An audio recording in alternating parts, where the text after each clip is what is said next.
out there, Cedric. Yes, Latrice, and this is going to be a pattern that we're going to kind of get stuck in as we go throughout most of this week. But I do want to let you know it's not going to be a washout any one day. We're not talking about a lot of heavy rainfall, but there will be showers from time to time. Let's talk about the setup here. As we look at the big picture, you'll be able to see why. We've got an area of high pressure off towards the south and east, an area of low pressure off towards the west. So we kind of get stuck in between the two, and that funnels in that deep moisture off of the Gulf of Mexico. So while there's really nothing like a front around the area to trigger showers and storms, we see little waves of moisture moving our way. And so we had this one wave make its way through this morning, and we'll have more waves moving through, another one probably coming through tomorrow morning. So let's take a look at the first wave out there right now. You'll be able to see again the activity from earlier this morning moving off towards the north and east and dissipating now in that drier air, but we still have some scattered showers off towards the south and west over northeast Alabama and over portions of Franklin and Marion counties as well. But as we're going a little closer, you can see some of those showers now lifting north of Scottsboro out of the Sylvania area,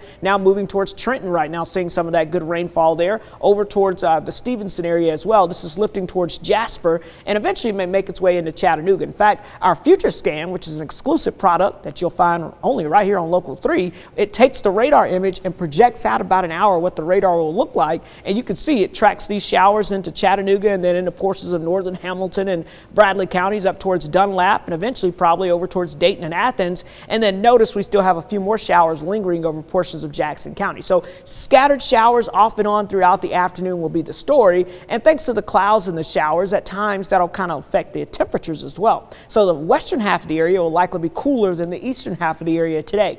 50s right now from Altamont over towards Fort Payne, but notice you're at 60 in Chattanooga, and we've got low 60s from Cleveland over towards Murphy. So you can see why it will be a little warmer off to the west. So that first wave kind of fizzles out, and I think for the afternoon hours we'll go with a mostly cloudy sky out there, temperatures climbing up into the upper 60s to right around 70 degrees. And then tonight will be fairly dry. But by the time you start to wake up early Tuesday morning, we're going to be tracking that next disturbance building in from the north and west. So that could bring us a few showers and a few downpours making its way on through the area. Again, that will be the best chance of rainfall on your Tuesday, will be again during the early morning hours on your Tuesday. And then as we go throughout the day, it kind of fizzles out. We'll get some activity going off to our west, but I think overall heading into your Wednesday, we start the day dry. I think Wednesday will be the driest of the days, but notice these red lines, an indication of those strong winds coming in out of the south. So it is going to be a windy day on Wednesday. It'll be a very warm day as temperatures climb near 80 degrees. And again, can't rule out a spotty shower, but I think most of Wednesday will be dry.